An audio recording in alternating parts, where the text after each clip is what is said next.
Am I the a-hole for refusing to go with my 16-year-old daughter to her father's funeral? My ex-husband, my daughter's father, passed away 2 days ago at the age of 36. My 16-year-old daughter begged that I go with her to the funeral because she said she doesn't know anyone there and needs my support and guidance. I refused because I did not feel comfortable. And then seeing my former in-laws, it's just not worth the pain. Plus that her grandparents and her younger uncle that she adores so much will be there, so that is good enough. They also offered to have my brother drive her there and return her home later, but she refused and kept begging that I go with her. I told her no, and that I have my reasons, and that's it.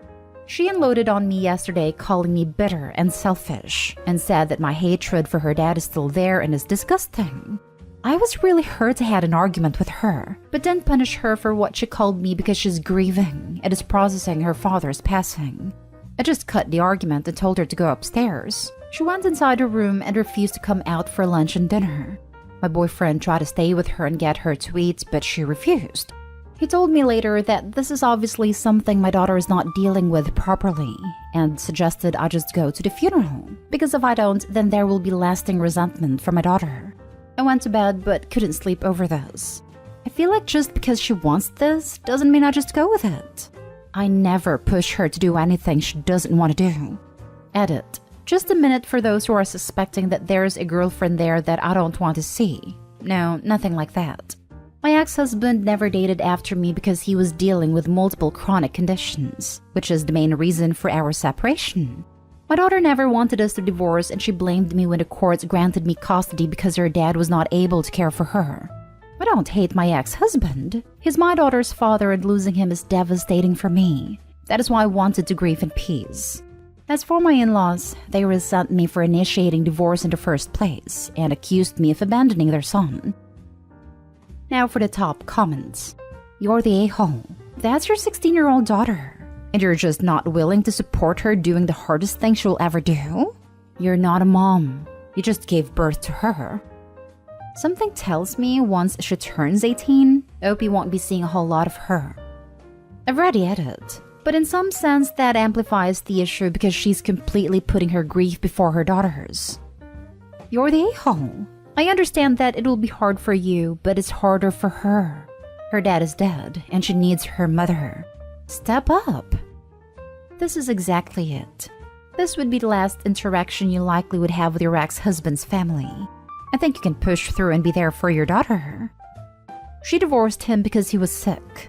She doesn't want to face the in-laws because they know that when he needed her, she bailed. But now her daughter needs her, she's trying to bail on her. Seems like a pattern to me. You're the a-hole. This is not about you. This is about your daughter who wants your support at her other parents' funeral. What other moments will you miss because you refuse to be in the same place as her paternal family? Graduation? Her wedding? How many times in her 16 years have you forced her to choose between you? Get over yourself and go to the damn funeral. 100% agreed. My dad died when I was 20. My mom didn't take me to the hospital when we found out he'd been taken there. I didn't know he was already dead. My best friend's mom did. My mom never offered to drive me to my grandparents where the funeral was. I had to get a ride from a family member. I didn't have a car or license. Zero support from my mom.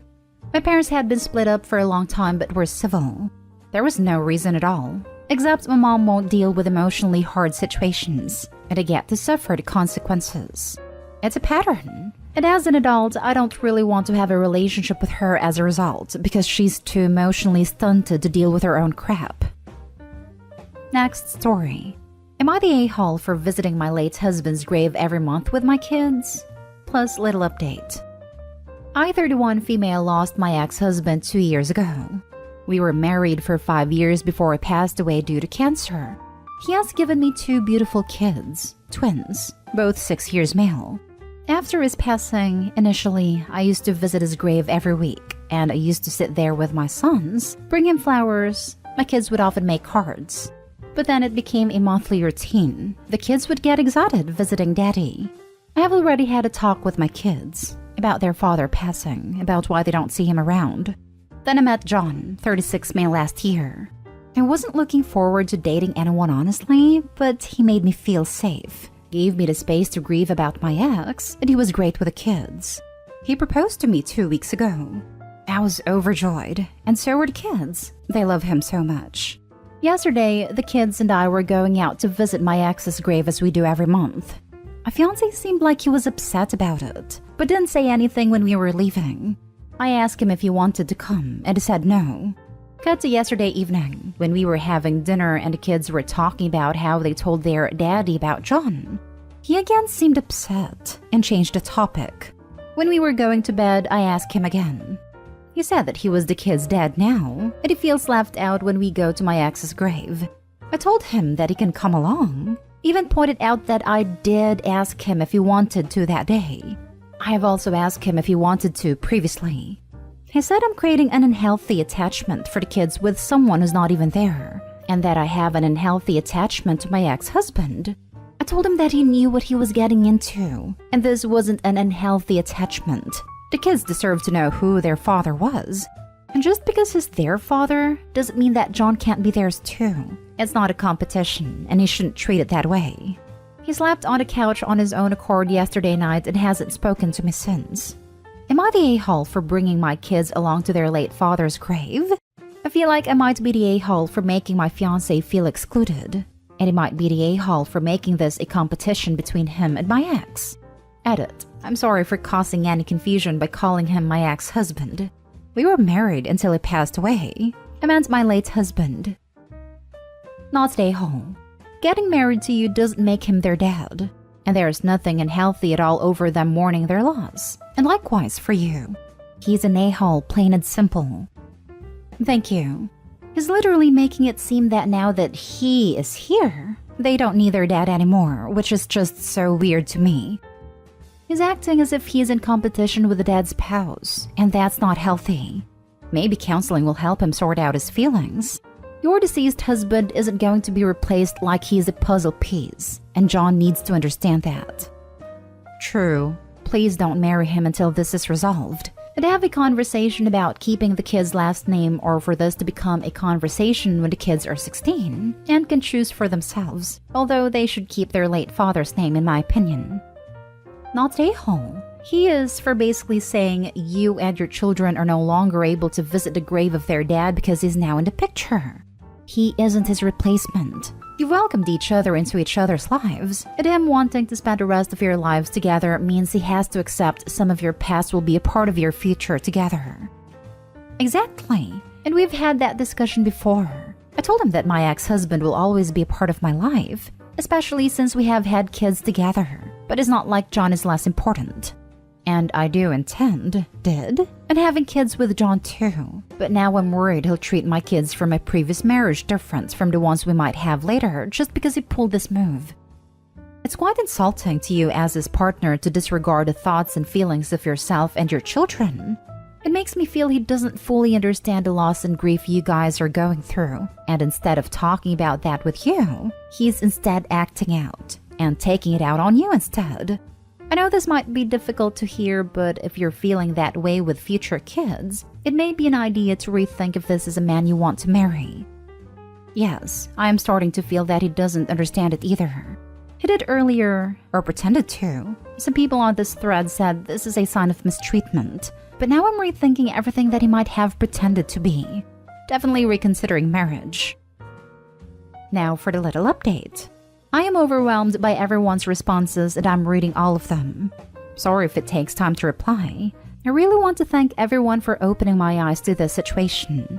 A lot of you guys suggested that this is a sign of abuse, and I honestly didn't know that before.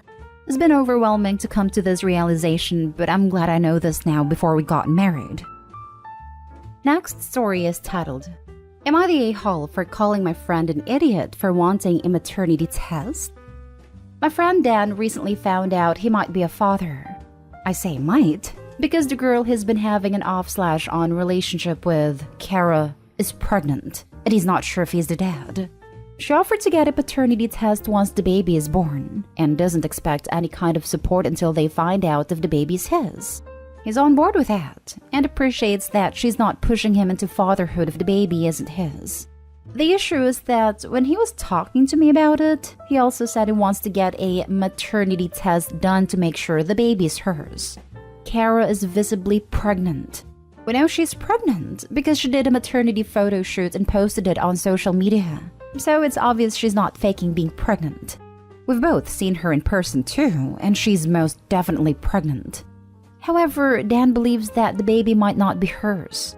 I tried to explain to him that that's not how biology works, and unless she got an embryo implanted in her, then she's definitely the mother.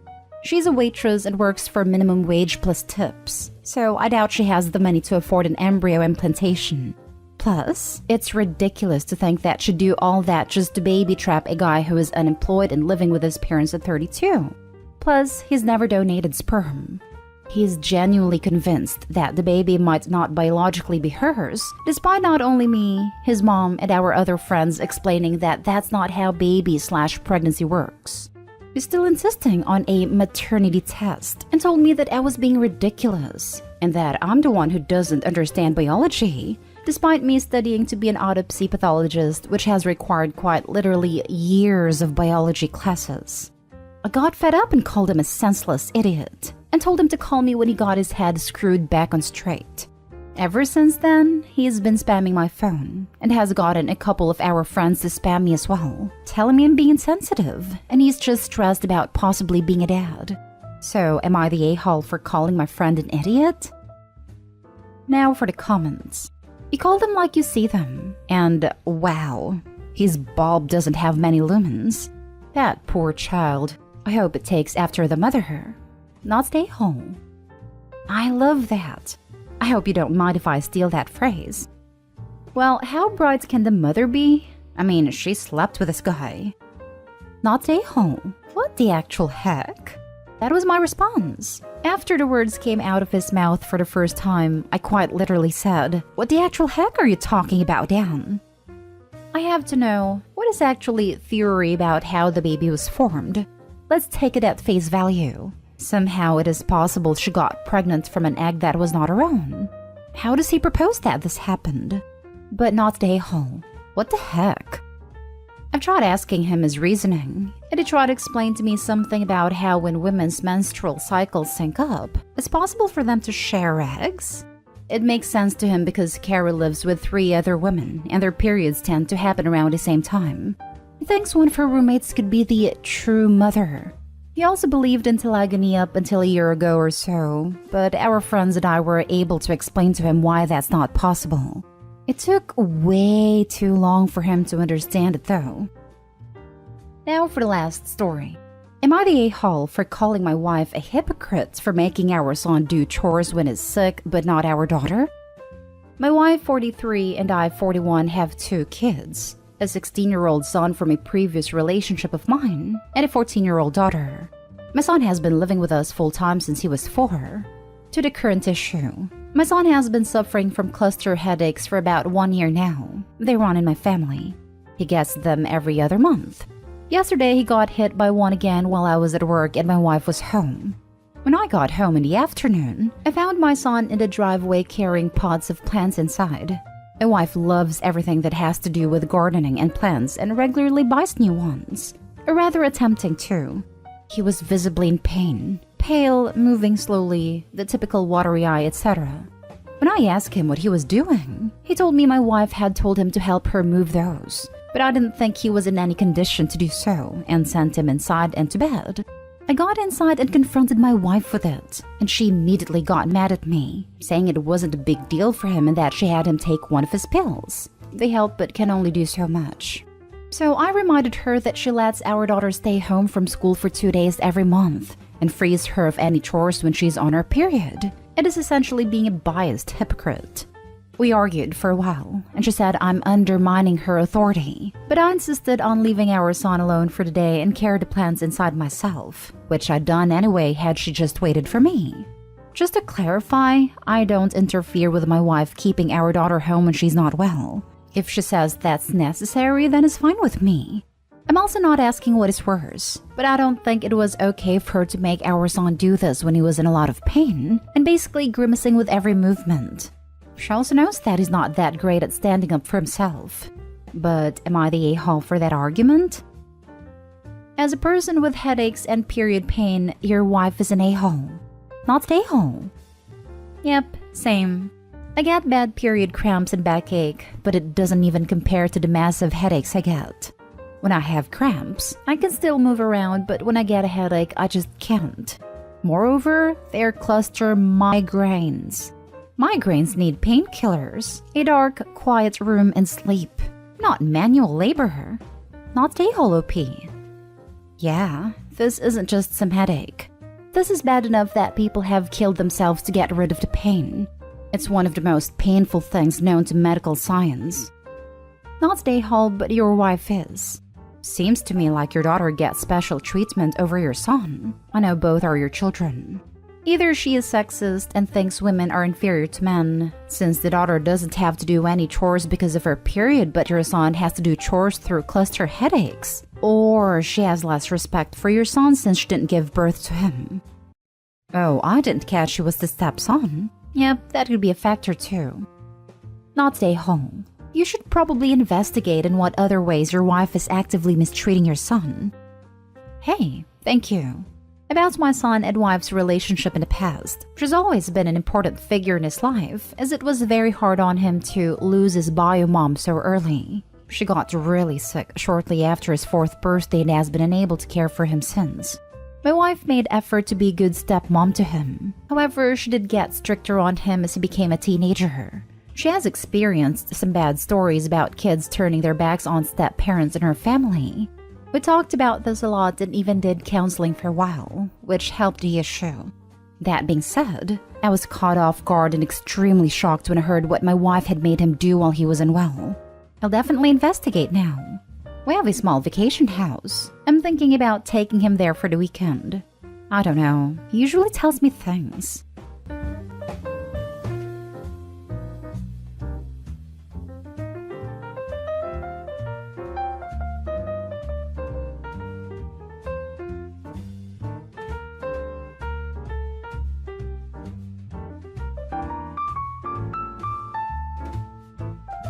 Mighty a-hole for not supporting my sister after our niece/her stepdaughter talked badly about her publicly? The title might be confusing, so let me explain. All names are fake, by the way. I have 2 sisters. Jenna, 38 female, is the oldest, and Kate, 36 female, is the middle. I'm 28 female, the youngest of the girls in our family. Together they had Belle, 16 female, Kai, 14 male, and Soren, 13 male. When the kids were younger, Jenna discovered that Kate and Joe were having an affair. She kicked Joe out and cut off all contact with Kate from that day forward. The kids were all at least somewhat aware of the fact that their dad and Aunt Kate were together too soon for it to not have started when he was married to their mom. It ruined Kate's relationship with the kids. They were close before. Jenna was always glad that the kids sided with her and didn't start treating Kate like a second mom. Kate and Joe eventually got married, and Kate tried to act like she was now just a stepmom to the kids, or more like a second mom. I sided with Jenna and made it clear to Kate that I thought she and Joe were completely in the wrong. Even if they hadn't betrayed Jenna, which they did, they made life so much more complicated for the kids. Of all the kids, Belle is the most vocal and clearly against Kate. She has told Kate that she hates her and has made it her mission to make Kate's life difficult every time she's with her and Joe. She doesn't ignore the fact that her dad is also to blame, but he seems far less interested in healing his relationship with his kids. However, Kate cares a lot, from what I've been told. I don't really see or speak to her anymore, but I'm close with the kids, and other family members occasionally see them together. Anyway, Belle has really been making things hard for Kate, which bothers her.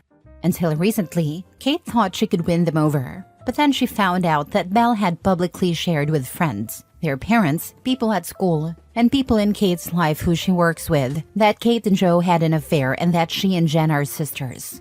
People have turned on Kate, which has affected her socially and at work, where she's now being snubbed more often. Kate was hurt and tried to come to me for comfort and advice on what to do about Belle. I told her she should talk to our brothers, 33 male and 30 male, or someone who actually supports her. I explained that I wouldn't be able to give her any good or helpful advice, and that she's just dealing with the consequences of what she did to our sister. She told me I could still be a better sister to her instead of refusing to offer support, and that no matter what, we're still sisters and she did nothing to me. Am I the a-hole? Now for the top comments. Not the a-hole. Unfortunately, Kate fooled around and found out that anyone in your family still talks to her is very compassionate and forgiving. Have either Kate or the husband tried to reconcile with the family and apologize for their dastardly behavior?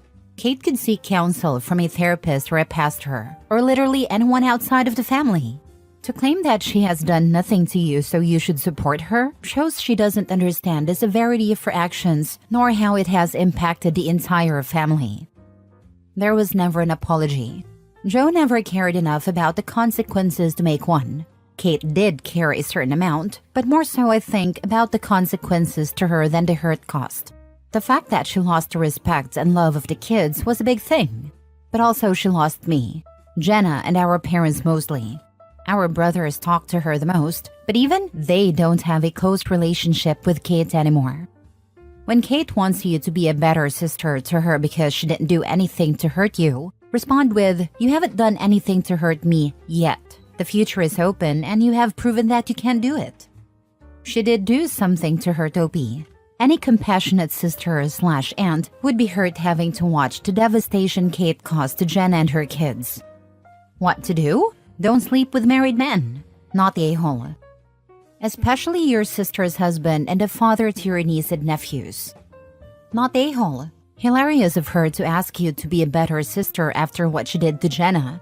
She's reaping the consequences of her own actions. She needs to take her L and live with it. She decided sleeping with her sister's husband was worth losing everything and everyone, so I don't know why she's so confused now. Honestly, I think she believed she would fare better than most affair partners because the kids already loved and had a relationship with her, and it would take away 99% of the consequences that come as a result. I also don't think she expected so many family members to completely turn their back on her. Next story. Am I the a-hole for not being friendly with my partner's daughters now that they've warmed up to me? I'm 42 and I'm dating Tim, who's 59 and a widower. He's in banking and I'm a bartender. I know how it might look and his two daughters thought the same thing. But they're wrong. Tim's actually broke, while I have a trust fund. Tim's financial situation stems from his late wife's battle with cancer. She fought it 3 times, and he maxed out 6 credit cards, took out a second mortgage, cashed out his retirement, everything he could to fund her treatment. He wanted her to live long enough to see both their daughters married, and he succeeded in that. His daughters live a 6-hour drive away. For the past 2 years, we've driven to see them for Christmas. Each time, they ignored me, dragged Tim away whenever he tried to include me, and even talked over to me to keep their husbands from making small talk. The first year, Tim confronted them, and they apologized. To him, not to me, saying it was just painful seeing him with someone who wasn't their mom. The next year, they did it again. This year, I told Tim I wasn't going. I made it clear he should absolutely go see his daughters, but I wouldn't be going along. Tim wasn't thrilled with the idea because having me there means we can split driving duties when his back starts bothering him. He also hates flying. Since his old 2010 car is practically falling apart, I leased him a comfortable luxury vehicle. My brother has a dealership. Tim was excited, especially because it meant he'd be able to see his daughters more often without worrying about his back. But when he told them, they blew up, accusing him of spending their mother's money on a fancy house and car to impress some bimbo bartender, and complaining he didn't help with their wedding costs. In the argument that followed, it came out that they assumed there was a life insurance policy payout. They had no idea about the credit card debt, the second mortgage, or that Tim nearly faced foreclosure and bankruptcy until he moved in with me. They also didn't realize that my house covers our expenses and that he only contributes to the water bill. He takes excessively long showers and shared groceries. Now the daughters want my number, saying they're sorry I felt lonely at Christmas. They also want to come visit us next year, conveniently in the summer since I live near the beach. I've told Tim I'm absolutely not giving out my number. If they visit to see him, I'll be polite, but we are not going to be friends. If they had talked to me for even 2 seconds before, they would have known the truth. I'm not shy about admitting that the only thing I've ever done to maintain my financial state is not develop a crippling coke addiction like my cousin Danny did. Tim thinks I'm being too unforgiving. He believes they would have warmed up to me eventually, and that knowing now how generous I am with their father just sped things up. I stand firm that I don't care whether it's now or later. They had their chance to not be catty brats based on incorrect assumptions that I was taking advantage of him. Info: did your partner ever do anything to correct these assumptions, or was he keeping up the lie to save face? Yes and no. Yes, because I don't believe Tim had any idea the girls weren't aware that it's my house. I've heard him refer to it as my house to the girls. I also heard him tell them I worked as a bartender for fun, that I don't need to work. No, because Tim is one, prideful, and two, protective of them. He shielded them from what was going on behind the scenes, so that they could spend as much time with their dying mother without being worried about him. I know he mentioned some things about the move, helping him when he first told them he was moving in with me, but the argument was the first time he actually laid everything out to them in no uncertain terms about the house and the debt, and cashed out 401k, etc. I'm probably giving him the benefit of the doubt because I love him, but I think he thought they would figure things out without him having to spell it out, and that their coldness to me was solely because I'm not their mom, and they miss her so much. Not the a-hole. You don't owe them a damn thing. That being said, they're his kids, and you gotta consider that if you don't extend an olive branch, that means he will be pulled in the middle and eventually push will come to shove. Is that something you're comfortable with? You make a good point, and I don't know. Right now, I'm like, sure, I can go back to doing my own Christmas with my cast of characters. Did that for years before Tim and I got together. But what happens with birthdays? His 60th is coming up. That's a biggie. What happens when the girls have kids and he wants to go there more often? I'd asked him to move in with me so he'd have less stress in life, not more. Don't let them come visit in the summer. They want free accommodations near a beach. That's a privilege that has to be earned after at least 2 to 3 years of treating you right. Let them visit, but don't let them stay in your house. They can get a hotel that they can pay for themselves. Next story. Am I the a-hole for refusing to let my parents live with me after they loaned me money to buy my house? About a year ago, I, 29 male, bought my first home. My parents generously offered me $20,000 toward a down payment, which they framed as a gift. I was extremely grateful, as they knew I'd been saving for years and wanted a place to call my own. I even invited them to celebrate with me the day I got the keys, and everything seemed fine. Fast forward to 3 months ago. My dad unexpectedly lost his job, and my mom's part-time work isn't enough to support them. They called me up one day and casually mentioned that they'd be moving in with me until they get back on their feet. I was stunned, as they hadn't asked. They just assumed. When I hesitated, they reminded me of the $20,000 they'd given me for the house, and said it was time I paid them back by helping them out. This was news to me. They'd repeatedly assured me it was a gift, no strings attached, and that they were just happy to help me achieve my dream of home ownership. Now they were calling it a loan, even though there was never any mention of repayment, interest, or expectations of them moving in someday. I was hesitant but willing to talk about it, and I suggested they stay temporarily. They dismissed this and said they'd be moving in indefinitely until things turn around, adding that they'd expect full access to the house, and even suggested taking over my office as their bedroom. They also told me they'd like more say in how I run my home. After all, they helped pay for it. Feeling cornered, I explained that while I love them and would gladly help in other ways, like covering some of their bills temporarily or letting them stay for a set period, I wasn't comfortable with them moving in indefinitely. This is my home, my sanctuary, and I've worked hard for it.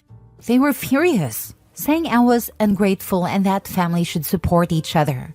They also claimed that since they invested in the house, they're entitled to live in it as long as they need. My dad even hinted he'd take me to court if I didn't pay back their loan, though I am fairly certain he was bluffing. Now, several family members have weighed in, saying I'm the a-hole for turning back on my parents after they helped me buy my house.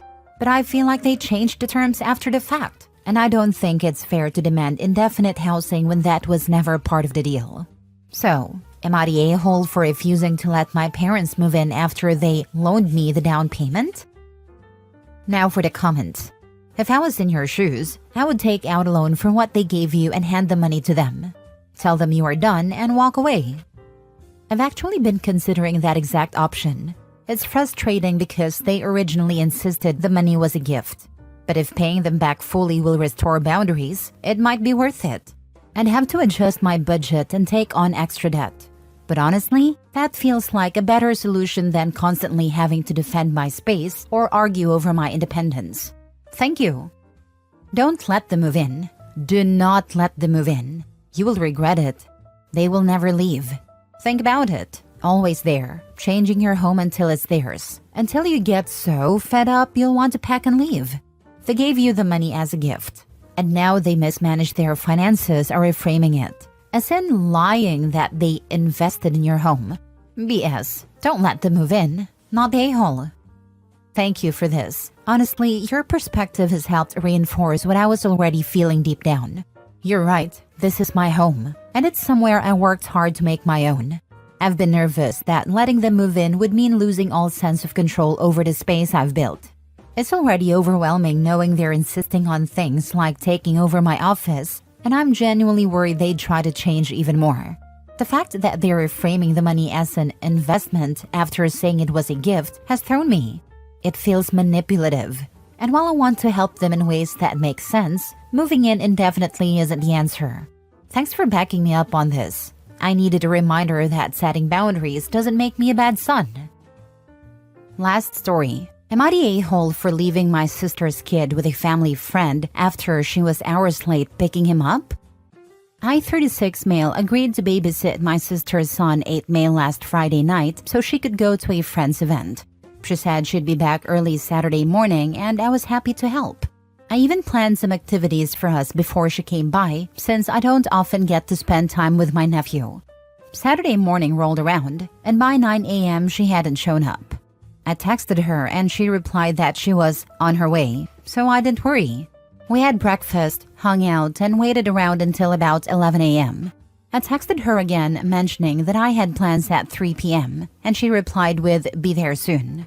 By 1 p.m., I started getting anxious because I still hadn't heard anything more. I tried calling, but she didn't answer. I left a voicemail reminding her I had plans later in the afternoon and needed her to let me know her estimated time of arrival. By 2:30, I was really stressing.